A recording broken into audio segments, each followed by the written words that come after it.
Hello my dear students, welcome to Nishant commerce classes.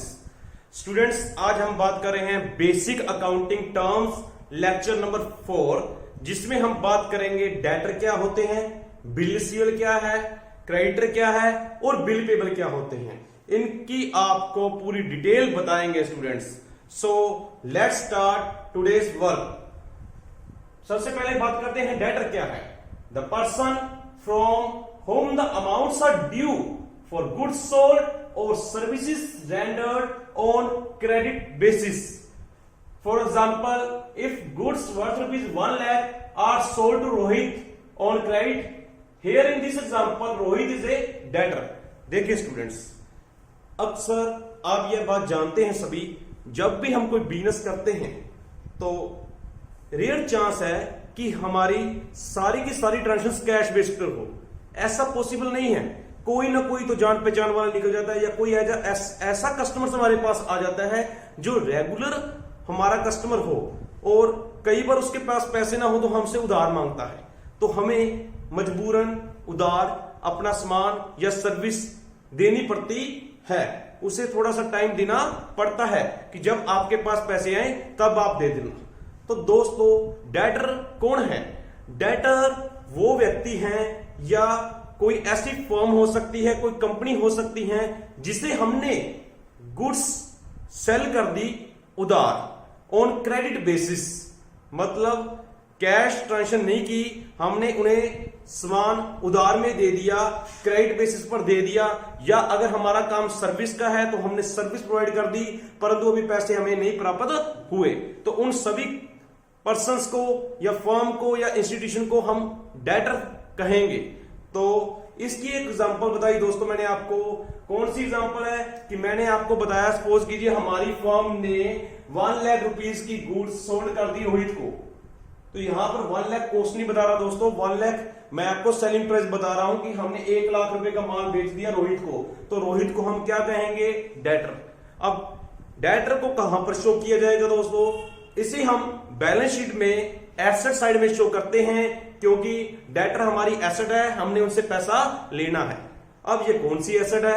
ये हमारी current asset है, क्योंकि हमें शॉर्ट टर्म में पैसे मिल जाएंगे, यह हम उम्मीद करते हैं।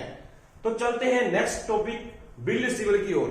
दोस्तों, यह बात ध्यान में रखना, डेटर के साथ ही बिल रिसीवेबल कनेक्टेड है, इसलिए मैंने एक सिस्टम वाइज आपको समझा रहा हूं।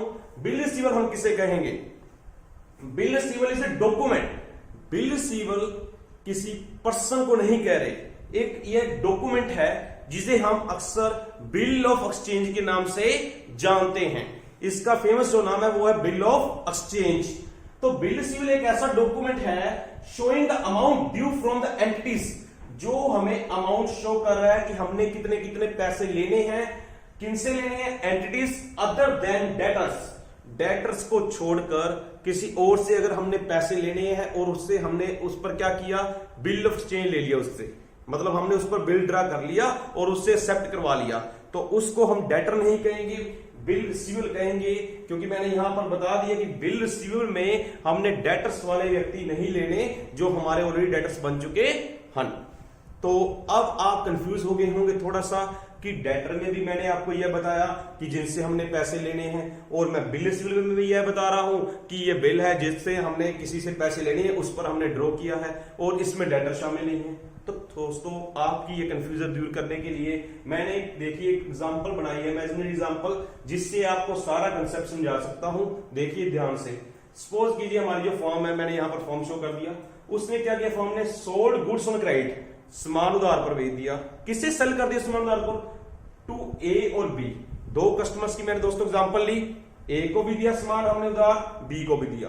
तो आपने यहां पर क्या बात ध्यान रखनी है, जो हमारी फॉर्म है यहां पर वो अब क्या कहलाएगी? सेलर, क्योंकि इसने सामान सेल किया।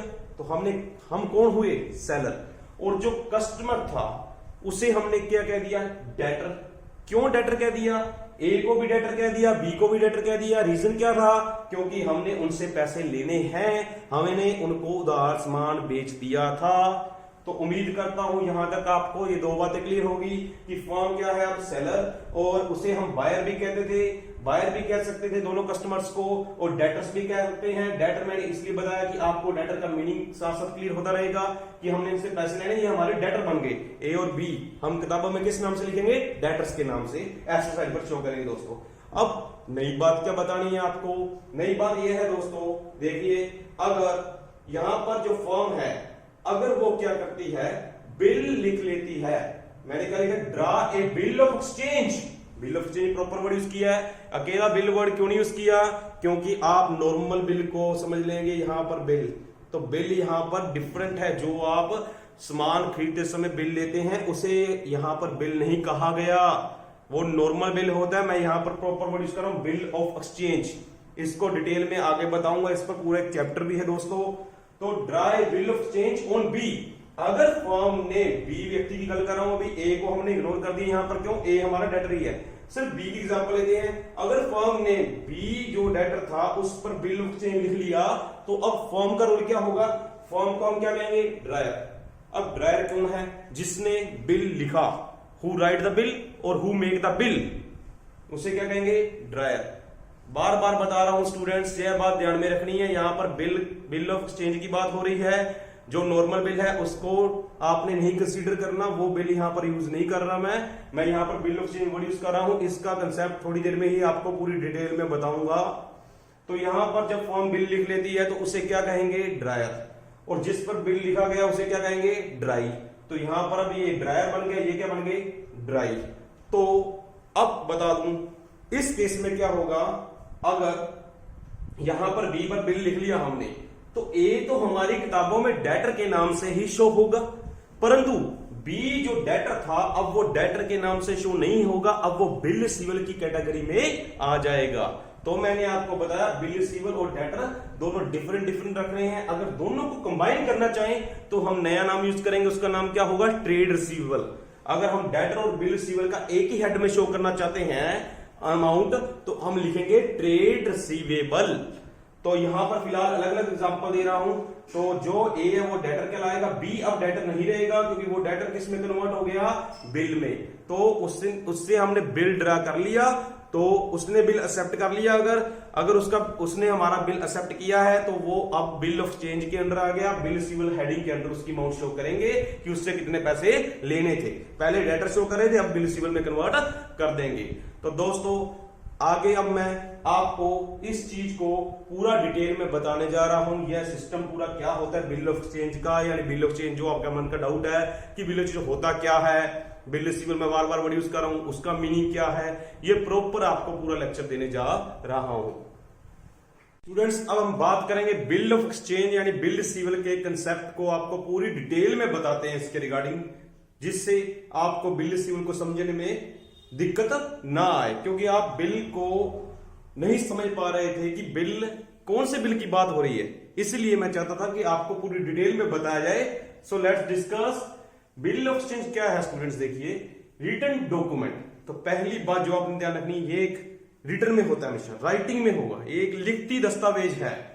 उसके अलावा मेड बाय ड्रायर, किसने लिखा, ड्रायर ने। अब ड्रायर कौन था, जिसने पैसे लेने थे। इस यहां पर यह बात ध्यान में रखनी है कि बिल वो लिख रहा है जिसने पैसे लेने हैं। जैसे कि फर्म ने पैसे लेने थे तो फर्म यहां पर क्या है, बिल लिखेगी, ड्रायर होगी, जो सेलर था उसे मैंने क्या कह दिया, ड्रायर। अब किस पर लिखा, जिससे हमने पैसे लेने हैं, तो उसका नाम हम क्या कहेंगे, ड्राई, मतलब जो बायर था, अब मैं उसे क्या कहूंगा, ड्राई। दोस्तों इतनी बात, तीन बातें आपको पता चल गई अब तक कि यह एक रिटन डॉक्यूमेंट है, जो कौन लिखता है, ड्रायर, किस पर, ड्राई।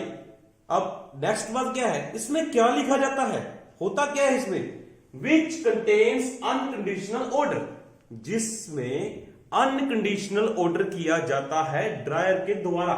मतलब जिस व्यक्ति ने पैसे लेने हैं वो ऑर्डर करेगा कि आप मुझे पैसे दोगे।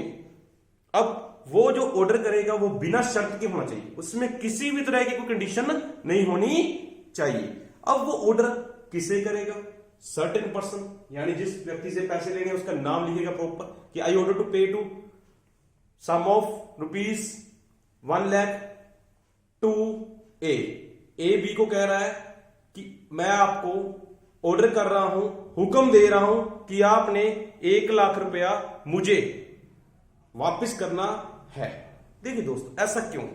मैं पहले आपको पूरा मीनिंग पढ़ के सुनाता हूं, फिर आपको हर क्वेश्चन का आंसर दूंगा।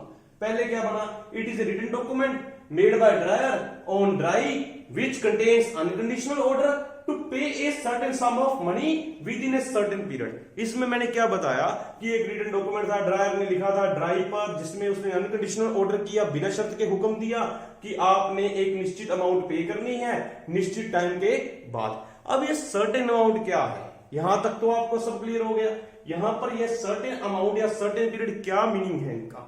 दोस्तों देखिए, एक सिंपल सी बात है, अगर मैं ये प्रॉपर बताऊंगा ही नहीं कि आपने कितने पैसे देने हैं तो वो बिल वैलिड नहीं, क्योंकि वो व्यक्ति कल को डिनाई कर सकता है कि हम आपने तो बिल में दिखाओ कहां पर लिखा है कि मैंने आपको 1,00,000 रुपीस देने। तो हमारे पास प्रूफ तो होगा ना जब हम सर्टेन अमाउंट लिखेंगे। ऐसा नहीं कर सकते हम, मैं बी को हुक्म दे रहा हूं कि उसने मुझे पैसे देने हैं, जितना जी करे उतने दे दे। ये क्या बात हुई? जितना जी करे, तो अगले का जी तो 1 रुपया देने को करेगा, फिर आप क्या करेंगे? तो आपने प्रॉपर अमाउंट लिखनी है। इसी तरीके से सर्टेन पीरियड आप कभी ऐसा नहीं लिखेंगे जब आपके पास पैसे हो। तो व्यक्ति तो जिसने पैसे देने वो तो हर बार यही कह दिया करेगा कि अभी मेरे पास पैसे नहीं है, अभी मेरे पास पैसे नहीं है। तो हमें प्रॉपर टाइम भी मेंशन करना चाहिए कि with in 3 months, with in 2 months और विद इन 1 मंथ। तो आमतौर से शॉर्ट टर्म के लिए होता है, 1 साल से कम ही होगा हमेशा। ये जो बिल ऑफ एक्सचेंज होगा आमतौर पर 1 ईयर से लेस होगा। तो आपको एग्जांपल देकर पूरा बताते हैं अब क्या किया। एबीसी लिमिटेड जो हमारी फॉर्म थी, sold goods on credit of ₹1,00,000 on 1 अप्रैल 2019। उसने बी को सामान उधार पर सेल कर दिया 1,00,000 का 1 अप्रैल 2019 को। अब ड्राई बिल ऑन बी, उसके बाद क्या किया? बी पर बिल ऑफ एक्सचेंज लिख लिया 3 मंथ्स के लिए ऑन 4 अप्रैल 2019, 3 दिन बाद लिखा, 4 अप्रैल को बिल लिखा। तो दोस्तों इसमें क्या ध्यान में रखना है, 1 अप्रैल को बी को हम रिकॉर्ड करेंगे बुक्स में एज ए डेटर, क्योंकि वो हमारा क्या बन गया था? डेटर। हमने बी से पैसे लेने थे। अब जब 4 अप्रैल आएगी, 4 अप्रैल को हम क्या करेंगे? हमने बिल ड्रा कर लिया था। अब वो बिल ड्रा करने से काम नहीं चलेगा, बिल एक्सेप्ट होना भी जरूरी है। क्यों? ऐसा क्यों है? देखिए, अगर बिल की एक्सेप्टेंस की बात ना हो तो बिल वैलिड नहीं है। क्यों वैलिड नहीं है? अगर बिल एक्सेप्टेंस ना हो तो वैलिड क्यों नहीं है? यह आपके लिए ही बेनिफिट है कि उसकी एक्सेप्टेंस होनी जरूरत है। क्यों? क्योंकि अगर एक्सेप्टेंस को हम ना मंजूरी दे, भी चलो एक्सेप्टेंस नहीं तो भी बिल वैलिड है, तो क्या होगा? कोई भी व्यक्ति वैसे लिख लेगा मैंने तो उससे 2,00,000 रुपए लेना है, 3 लाख लेना है, अपने साइन कर देगा, तो कल को क्लेम करने बैठ जाएगा। ऐसा नहीं हो सकता स्टूडेंट्स। अगर मैं कहूं कि मैंने किसी से पैसे लेने हैं, जब तक वो व्यक्ति जिसने मुझे पैसे देने हैं वो खुद नहीं लिख कर देगा, मेरे अकेले साइन करने से कुछ नहीं बनेगा।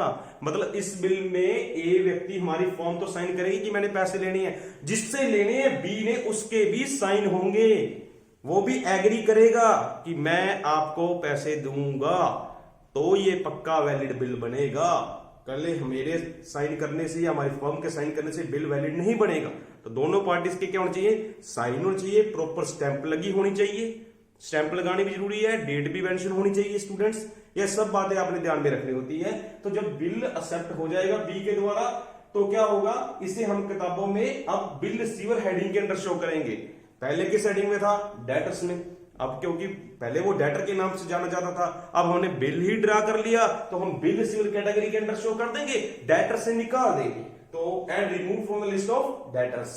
तो उम्मीद करता हूं आपको बिल ऑफ एक्सचेंज का मीनिंग काफी हद तक क्लियर हो गया होगा। बाकी भी पूरी डिटेल आपको बिल ऑफ एक्सचेंज चैप्टर में अच्छी तरीके से सिखाई जाएगी स्टूडेंट्स। तो आपको टर्म्स के लिए इतना ही बहुत है, यहां पर याद रखना। नेक्स्ट 2 पॉइंट्स जो आपको बताने जा रहा हूं वो बहुत इंपॉर्टेंट है, it should be note down, आपको ये नोट करने चाहिए। Debtors also known as book debts, debtors को बुक डेट्स के नाम से भी जाना जाता है। डेटर्स एंड बिल रिसीवर, अगर हम डेटर और बिल रिसीवर को एक ही हेड में शो करना चाहते हैं, जैसे सपोज कीजिए मेरी फॉर्म में 5 लाख रुपए के डेटर है जिनसे मैं पैसा लेना है, वो 5 लाख के हैं, मैंने 5 लाख रुपए लोगों से लेना है और मैंने 1 लाख के बिल लिखे हुए हैं, बिल रिसीवर है मेरे पास। अगर मैं एक ही हेड में लिखना चाहता हूं 6 लाख को, तो मैं लिखूंगा ट्रेड रिसीवेबल हेड के अंदर। तो ट्रेड रिसीवेबल का मीनिंग क्या होगा? Trade receivable is the sum of debtors and bill receivables. Debtors और बिल रिसीवेबल को अगर जोड़ देते हैं तो हम एक ही हेड में बता रहे हैं, तो उसे ट्रेड रिसीवेबल हेड के अंदर रखेंगे। स्टूडेंट्स, अब इसके बाद हम बात करेंगे क्रेडिटर्स की और बिल पेबल की पूरी डिटेल में। So continue with us. Students, अब हम बात करेंगे क्रेडिटर की और बिल पेबल की। तो पहले बात करते हैं क्रेडिटर कौन है। क्रेडिटर किसे कहते हैं? तो ये क्रेडिटर जो टर्म है ये डेटर का ऑपोजिट है। जैसे हमने डेटर में यह स्टडी किया कि हमने जिस व्यक्ति या जिस ग्रुप से या जिस फर्म से पैसे लेने हैं, क्योंकि हमने उनको सामान उधार दिया, तो उन व्यक्ति को या उन व्यक्तियों के समूह को हम डेटर के नाम से जानते थे। इसी तरीके से हमने अगर किसी को पेमेंट करनी है, अभी पेमेंट पेंडिंग है, क्यों? क्योंकि हो सकता है हमने उनसे सामान उधार खरीदा हो या फिर हमने क्रेडिट बेसिस पर कोई सर्विस ली हो, तो जिस व्यक्ति को हमने पेमेंट करनी है उसे हम क्रेडिटर कहेंगे। अगर एक से ज्यादा व्यक्तियों को हमने पेमेंट करनी है तो हम किताबों में क्रेडिटर की बजाय क्रेडिटर्स लिखेंगे। तो बात करते हैं अब पूरी डिटेल में।